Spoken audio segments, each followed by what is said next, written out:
کہ तहज्जुद की नमाज किस तरह से पढ़ी जाए।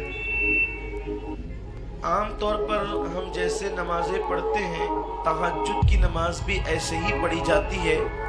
इसके पढ़ने का कोई अलग तरीका नहीं है। तो चाहे 10 मिनट के बाद ही उसकी आँख खुल जाए तो तहज्जुद का वक्त तो शुरू हो जाता है। ये जो अवाम में मशहूर है कि रात के 12 के बाद तहज्जुद का वक्त शुरू होता है, ये गलत है। बल्कि आपने इशा की नमाज अगर 8 बजे पढ़ी, अगर टाइम शुरू हो गया था 8 बजे पढ़ ली, फिर आप सो गए और 8:30 बजे ही आपकी आँख खुल गई, तो भी अब आप तहज्जुद पढ़ सकते हैं। लेकिन इसका अफजल तरीन वक्त रात का आखिरी पहर है।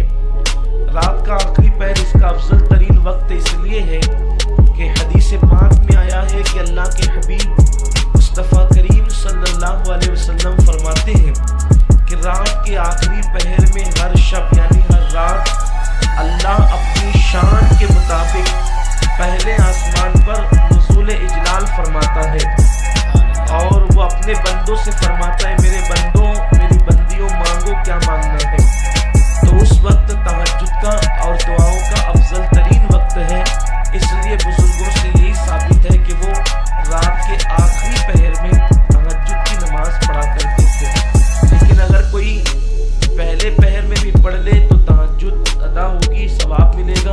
उसके लिए सोना शर्त है और नहीं सो सकते तो कम से कम ऊँग लेना कि थोड़ी सी गफलत तारी हो जाए। इसके बारे में हुक्म फरमाया गया है। और दूसरी बात, तहज्जुद को रात के आखिरी पहर में पढ़ने की हिकमतें ये भी हैं कि आकाए करीम सल्लल्लाहु अलैहि वसल्लम ने फरमाया, जब सब सो जाएं और तू नमाज के लिए उठे तो अल्लाह को तेरा ये अमल बहुत ज़्यादा पसंद है।